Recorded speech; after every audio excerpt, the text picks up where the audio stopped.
Hello students, welcome back in this channel. Indian Economic Development Chapter 6 Economic Reforms since 1991 आज हम start करने जा रहे हैं। तो इकोनॉमिक रिफॉर्म्स 1991 पढ़ने से पहले थोड़ा सा हम इससे पहले की हिस्ट्री समझते हैं, क्या हुआ था बिल्कुल शॉर्ट में, तो इससे फिर और ये बातें अच्छे से समझ में आएंगी। जैसा कि आप जानते ही हैं 1947 में इंडिया इंडिपेंडेंट हुआ था। उस टाइम कंट्री की हालत बहुत ख़राब थी। ब्रिटिशर्स ने पूरी तरह से एक्सप्लॉइट कर दिया था इंडिया को, और उसके बाद 1951 से 5 ईयर प्लान्स स्टार्ट किए गए।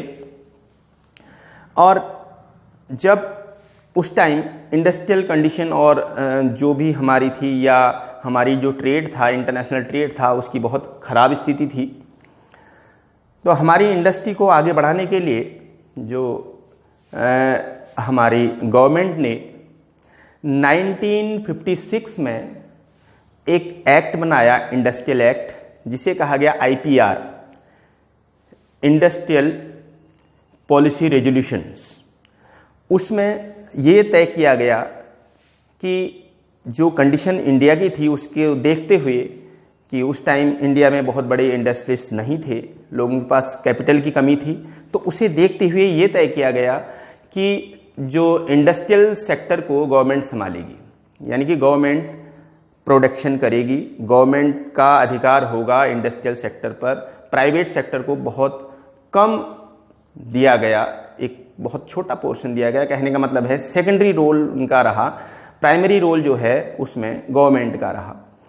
तो शुरू में तो बहुत अच्छा चला और इंडस्ट्री में प्रोग्रेस भी हुई, और हम अपने जो इंडस्ट्रियल प्रोडक्ट्स में इंडिपेंडेंट, मतलब अपने सेल्फ सफिशिएंस भी हो गए। लेकिन धीरे धीरे जैसे जैसे ये बढ़ता चला गया, प्राइवेट जो पब्लिक सेक्टर है वो बढ़ता चला गया, तो करप्शन और अदर बहुत सारी चीज़ें सामने आई, जिससे प्रोडक्शन कम होने लगा और जो गवर्नमेंट है वो घाटे में जाने लगी, घाटे में जाती रही। तो कंडीशन 1990 तक एक ऐसी आ गई कि उस टाइम 1989 में इंडिया के जो PM थे, प्राइम मिनिस्टर, वो BP सिंह थे, और 90 में थे चंद्रशेखर, जनता दल की गवर्नमेंट थी, चंद्रशेखर थे। तो उस टाइम कंडीशन ऐसी हो गई इंडिया की कि जो एसेंशियल नीड्स हैं इंडिया की, जो कि इंडिया में नहीं होती हैं, जिन्हें विदेशों से मंगाना पड़ता है, जैसे पेट्रोलियम प्रोडक्ट या कुछ और चीज़ें जो बहुत ज़रूरी हैं, उनके पेमेंट करने के लिए 15 डेज की पेमेंट करने के लिए भी इंडिया के पास फॉरेन करेंसी नहीं रह गई थी। देखिए कैसी कंडीशन थी कि 15 डेज का पेमेंट करने के लिए जो इंपोर्ट्स होते हैं विदेशों से, उसका 15 डेज की पेमेंट करने के लिए भी इंडिया के पास फॉरेन करेंसी नहीं रह गई थी। तो ऐसी कंडीशन में जो चंद्रशेखर गवर्नमेंट ने इंडिया का बहुत सारा गोल्ड जो है वो वर्ल्ड बैंक के पास प्लेस्ड कर दिया था, यानी कि गिरवी रख दिया गया था, जिससे कि वो जो एसेंशियल चीज़ें हैं मंगानी हैं उनका पेमेंट कर सके।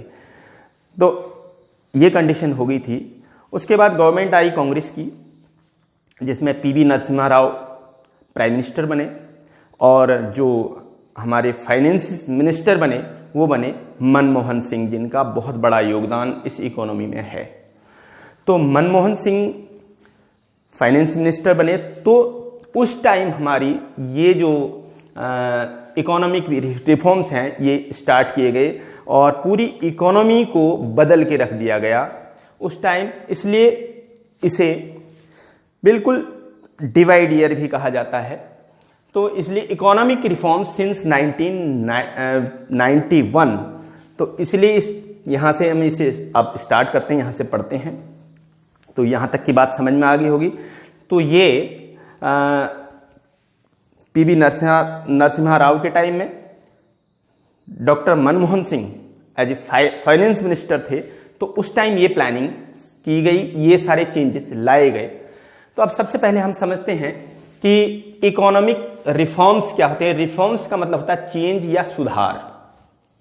जो आर्थिक सुधार किए गए कब, 1991 से, तो इसे हमने क्या कहा, न्यू इकोनॉमिक पॉलिसी। इसे न्यू इकोनॉमिक पॉलिसी भी कहा गया, नई इकोनॉमिक पॉलिसी। तो इसके इकोनॉमिक रिफॉर्म्स क्या होते हैं, थोड़ा सा इसे समझ ले पहले। इसके 3 पॉइंट्स हैं। It refers to a set of economic policies directed to accelerate the pace of growth and development. जो इकोनॉमिक रिफॉर्म्स क्या हैं, इकोनॉमिक रिफॉर्म्स होते हैं एक इकोनॉमिक पॉलिसी का एक ऐसा सेट, यानी कि इकोनॉमिक पॉलिसीज, ऐसी इकोनॉमिक पॉलिसीज जो कि ग्रोथ और डेवलपमेंट को, देश के ग्रोथ और डेवलपमेंट को एक्सीलरेट करें, मतलब तेज करें, गति प्रदान करें, यानी कि तेज करें। तो ऐसी पॉलिसीज का जो सेट है उसे इकोनॉमिक रिफॉर्म्स कहा जाता है। दूसरी बात, in 1991 the government of India initiated a series of economic reforms to pull the economy out of the crisis of 90s में जो क्राइसिस आए थे, जो प्रॉब्लम्स आई थी, जैसा कि मैंने अभी आपको बताया, उस प्रॉब्लम से बाहर, इकोनॉमी को बाहर निकालने के लिए जो गवर्नमेंट ने 1991 में एक सीरीज स्टार्ट की, सुधारों की सीरीज स्टार्ट की, चेंजेज की सीरीज स्टार्ट की, जिसे कहा जाता है इकोनॉमिक रिफॉर्म्स। और these reforms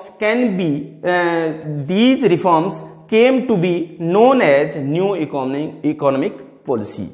तो ये जो रिफॉर्म्स हैं, ये जो सुधार हैं या ये जो चेंजेज हैं, ये न्यू इकोनॉमिक पॉलिसीज के नाम से जाने गए। इतनी बात समझ में आ गई होगी आपको कि इकोनॉमिक रिफॉर्म्स का मतलब क्या है। अब इसके 3 ब्रॉड कंपोनेंट्स ऑफ एनईपी, इसके 3 ब्रॉड कंपोनेंट्स हैं, क्योंकि ये ना पहले जो 1991 से पहले इसे एलक्यूपी थी और उसके बाद इसे एलपीजी में चेंज कर दिया गया। वो 3 कंपोनेंट्स कौन से हैं? फर्स्ट है the policy of liberalization, L for liberalization, in place of licensing, यहां भी एल है, licensing for the industries and trades.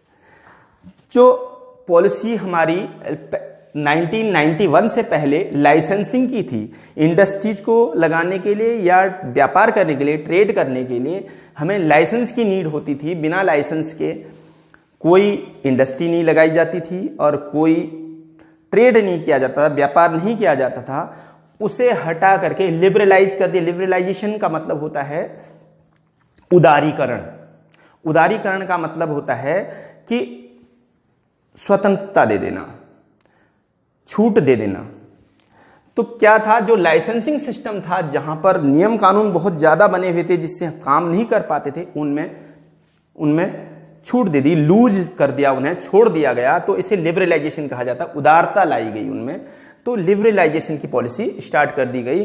तो कहने का मतलब है जो इंडस्ट्री लगाना है या ट्रेड करना है, व्यापार करना है, उसमें फिर लाइसेंसिंग की नीड नहीं रही, कुछ चीजों को छोड़ के।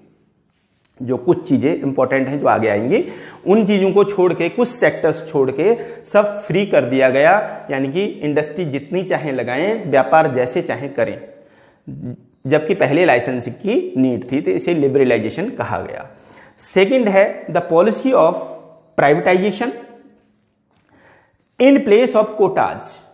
क्यू की जगह पी, यानी कि प्राइवेटाइजेशन कर दिया गया कोटाज की जगह फॉर द इंडस्ट्रियलिस्ट। जो इंडस्ट्रियलिस्ट थे, जो इंडस्ट्री चलाते थे, उनको एक कोटा निर्धारित किया गया था। कोटा निर्धारित किया गया था कि आप इतनी इंडस्ट्री लगा सकते हैं और इतना प्रोडक्शन कर सकते हैं। उसका एक कोटा कहते हैं, एक मात्रा को, जो निर्धारित की गई थी। लेकिन उसे हटा करके प्राइवेटाइजेशन कर दिया गया। कहने का मतलब है कि प्राइवेट सेक्टर को दिया गया, उसमें यह कहा गया कि आप जितना चाहें उतना प्रोडक्शन कर सकते हैं, जितनी चाहे इंडस्ट्री लगा सकते हैं। तीसरा है the policy of globalization in place of permits for export and import. पहले 1991 से पहले जो एक्सपोर्ट और इंपोर्ट करने के लिए परमिट बनाने पड़ते थे, गवर्नमेंट से परमिशन लेनी पड़ती थी, तो वहां परमिशन की जगह, परमिट की जगह ग्लोबलाइजेशन कर दिया गया। ग्लोबलाइजेशन को कहते हैं वैश्वीकरण, यानी कि पूरे वर्ल्ड को फ्री कर दिया किया गया एक्सपोर्ट और इंपोर्ट के लिए। यानी कि आप जहां चाहे वहां एक्सपोर्ट कर सकते हैं वर्ल्ड में, जहां चाहे वहां इंपोर्ट, जहां से इंपोर्ट कर सकते हैं, तो इसे कहा गया ग्लोबलाइजेशन। तो अब तीन चीजें होगी, लिबरलाइजेशन, प्राइवेटाइजेशन, ग्लोबलाइजेशन। जैसे इसे कहेंगे उदारीकरण, इसे कहेंगे निजीकरण, और इसे कहेंगे इस प्रकार LPG was set to replace LQP. इसलिए एलपीजी किसकी जगह पर आ गई? एलक्यूपी की जगह एलपीजी आ गई। तो इतना आपसे नोट डाउन कर लीजिए। और इससे आगे का फिर इसकी नीड क्यों हुई, इकोनॉमिक पॉलिसी की, न्यू इकोनॉमिक पॉलिसी की नीड क्यों हुई, यानी कि इकोनॉमिक रिफॉर्म्स की नीड क्यों हुई, इसे पढ़ते हैं।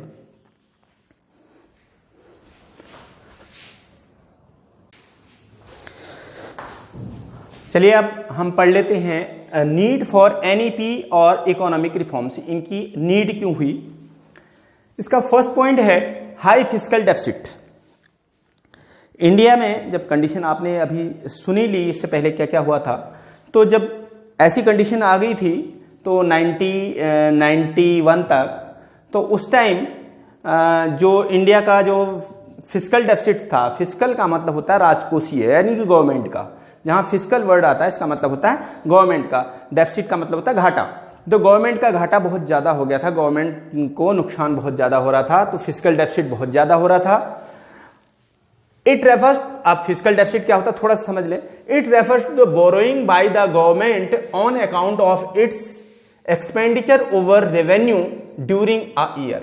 एक फाइनेंशियल ईयर में जब गवर्नमेंट के एक्सपेंडिचर्स ज्यादा हो जाते हैं रेवेन्यू से, रेवेन्यू का मतलब होता है जो पैसा गवर्नमेंट के पास आता है और जो भी एक्सपोर्ट वगैरह करके या जो अपनी चीज़ों को, जो भी प्रोडक्शन है उसको सेल करने के बाद जो भी पैसा मिलता है उसे रेवेन्यू कहा जाता है। एक्सपेंडिचर जो खर्च किया जाता है गवर्नमेंट के द्वारा।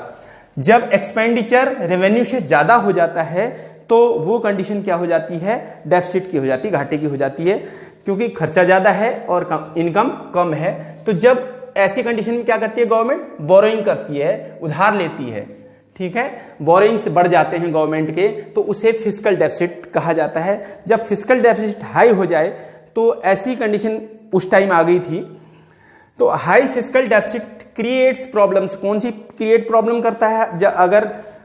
जब राजकोषीय घाटा यानी कि फिस्कल डेफिसिट ज्यादा हो जाता है तो उससे कुछ ये प्रॉब्लम्स आती हैं, जैसे कि poor financial health.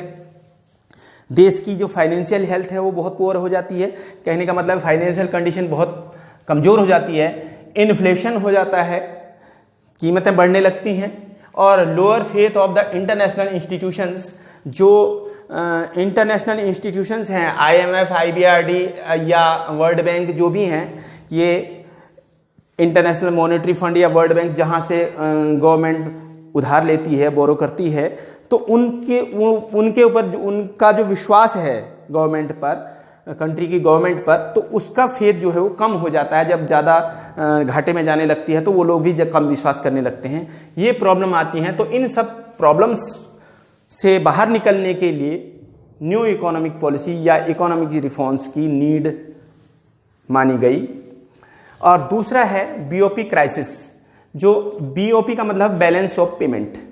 Balance of payment का मतलब होता है कि जब हम एक्सपोर्ट और इंपोर्ट जो इंटरनेशनल ट्रेड पर करते हैं या रेस्ट ऑफ द वर्ल्ड को करते हैं या विदेशों को करते हैं, तो उसमें रिसिप्ट्स ऑफ पेमेंट का जो बैलेंस होता है उसे हम क्या बोलते हैं?